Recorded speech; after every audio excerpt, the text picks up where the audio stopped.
자, 이제 에펠탑 가이드 스케치 시작해 보도록 하겠습니다.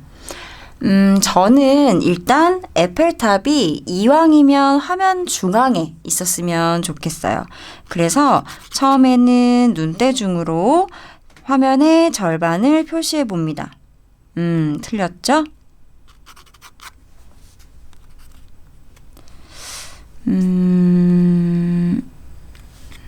네, 이것을 계측법이라고 하는데요. 사실 자로 재는 것처럼 정확한 방법은 아니에요. 그래도 어떤 기준점이 되어주기 때문에 처음이 맞았네요. 기준점이 되어주기 때문에 한번 알아두시면 좋아요. 네, 요렇게 수직이 맞는지 확인해보는 과정이 조금 번거롭게 느껴지실 수는 있어도 초반에 요걸 잘 해놓으면 나중에 형태가 흔들리지 않는 또 장점이 있습니다. 에펠탑을 세울 중심선을 그어봤어요. 그래야 에펠탑이 너무 기울어지거나 하지 않겠죠? 에펠탑 정면 중심선을 수직선으로 잘 그어놓으면 아무래도 세부적인 형태가 혹시라도 흔들리더라도 그림이 안정적으로 보이는 효과가 있습니다. 자, 그러면 에펠탑의 중심선과 에펠탑을 세울 지평선 대략적으로 표시를 해봤어요. 내가 그리는 그림에서 수직선과 수평선이 잘 맞는지 확인하려면 종이의 수직 수평을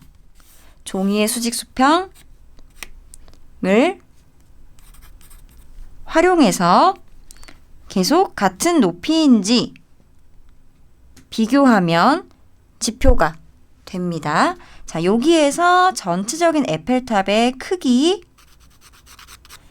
크기부터 보도록 할게요.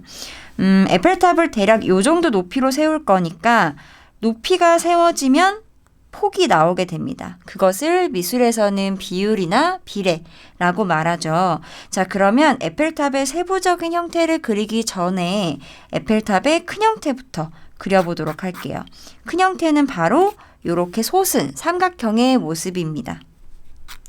이 곡선을 눈으로 쫓으면서 대략적으로 이런 느낌일까? 곡선을 슉 그리기가 어려우면 조금 끊어서 툭툭툭 봐주셔도 좋아요.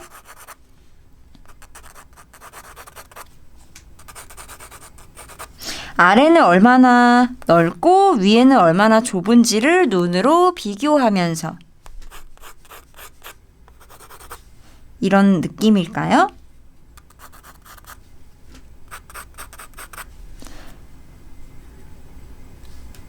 대칭되는 형태니까 큰 형태를 잡을 때 이런 거를 좀 잘 체크해주면 나중에 디테일 다 그리고 나서 큰 형태가 흔들려 보이는 일이 없습니다.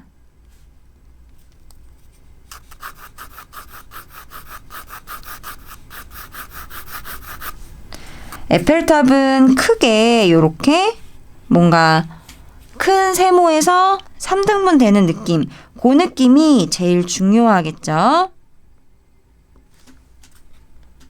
그것만 초반에 잘 잡아 놓으면 다음은 엄청 쉬워져요.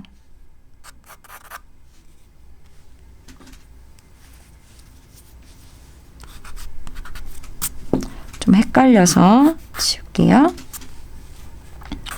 여러분, 이렇게 에펠탑을 무지하게 많이 그려본 저도 대칭이 헷갈려요. 그러니까 여러분들 헷갈리는 거 너무너무 당연하겠죠.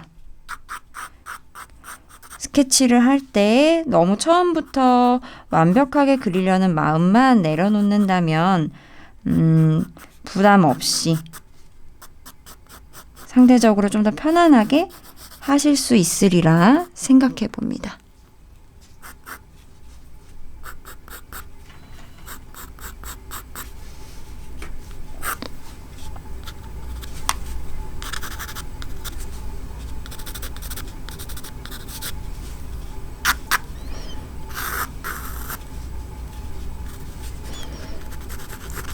뭔가 조금씩 그려나가면서 아, 이게 맞는 것 같아 라는 확신이 들수록 연필선은 점점점 조금 더 힘을 주면서 뭔가 그 전에 그린 애와 내가 조금 더 믿고 있는 형태선에 차이를 주면 중간 과정에서 지우개를 많이 쓰지 않아도 된다는 장점이 있어요.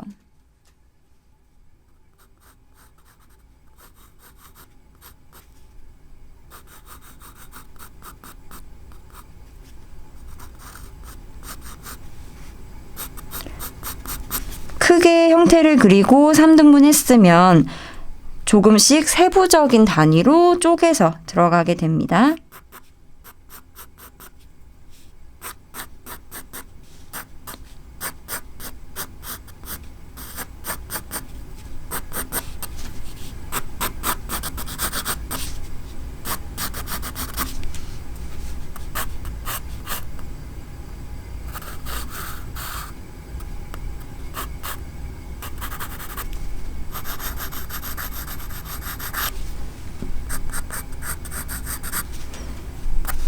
어느 정도 큰 형태가 나왔죠?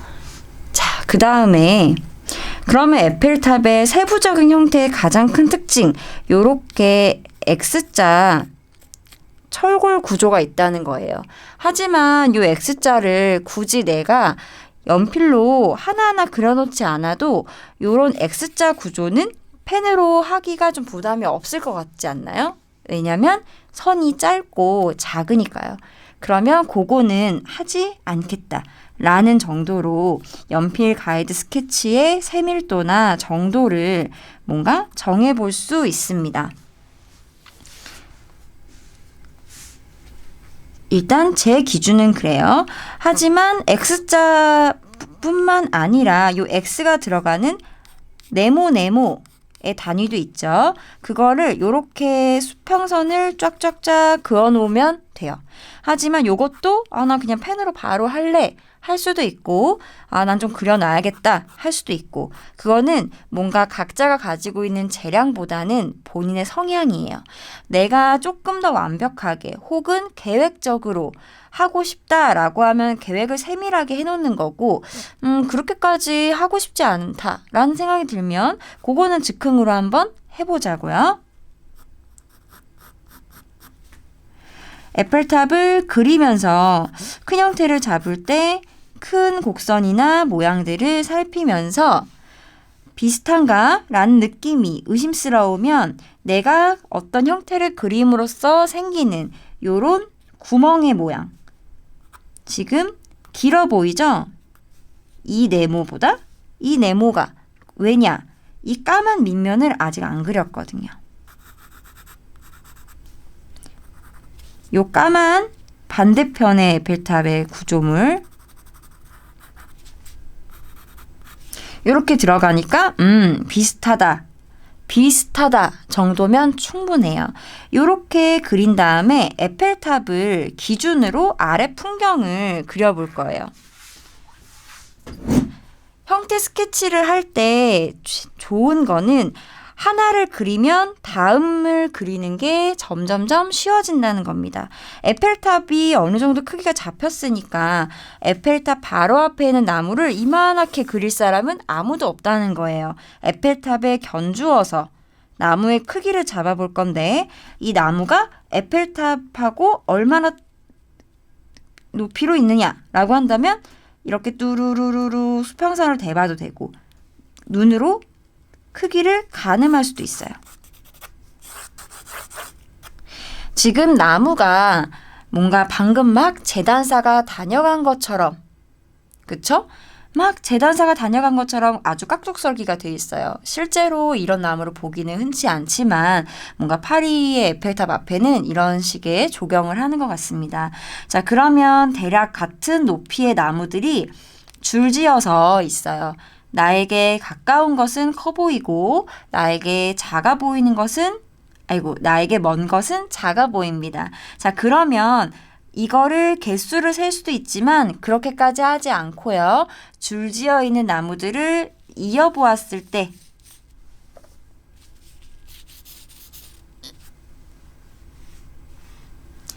사선이 나오더라. 그러면 요 기울기의 느낌을 우리는 스케치할 겁니다.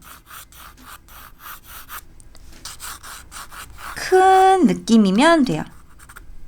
그 다음에 나무가 하나, 둘, 셋, 넷 점점점 작아지네 라고 하면 제일 앞에 나무부터 대략 이 정도?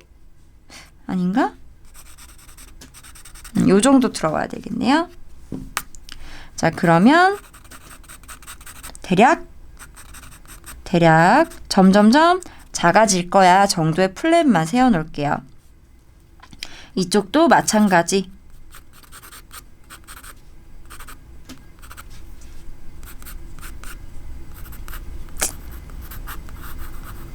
갑자기 납작해지는 요런 포인트들 알아보기 좋은 것만 좀 참고해서 점점점 작아지고, 나무 밑에 기둥도 있고 이 나무 기둥 사이사이로 저 멀리 공간들이 보이면서 솔직히 정확히 알아보기 어려운 모습이에요. 물론 요즘은 카메라 화질이 너무너무 좋아서 확대를 해보면 알 수도 있겠지만 그렇게까지 하기는 좀 불필요해 보여요. 그러면 이 지평선 기준으로 먼저 그려놓고요. 나뭇잎이 끝나는 부분, 요 정도 큰 모양을 가지고 있는 것 같습니다. 그리고 저 너머의 길, 건물들 들어갈 거다. 여기 나무와 지평선 사이에 있는 요 애매한 공간들은 나중에 좀 그냥 그림적인 효과로 이렇게 효과로 표현하는 방법을 소개할 거예요. 물론 여러분들이 그리고 싶다라고 하면 말리진 않겠어요. 하지만 뭔가 한 장의 그림에서 좀 중요한 부분이 있고 뭐 덜 중요한 부분이 있는 거니까 그런 표현의 완급 조절을 해주시면 좀 덜 힘들게 그림을 그릴 수 있지 않을까 생각해 봅니다. 네, 요 정도. 저는 연필 가이드 스케치를 요 정도만 하려고 해요. 나머지는 제 생각에 펜으로 바로 할 수 있을 것 같다는 생각이 들거든요. 여러분은 어떠신가요? 제가 그린 만큼만 하셔도 되고, 아니다, 나는 그래도 조금 더 표시하는 게 좋겠어 라는 생각이 드시면 하셔도 좋아요. 자, 내가 이 정도 그렸으면 펜으로 할 수 있지 라는 정도까지만 연필 가이드 스케치 작업 진행해 보도록 하겠습니다.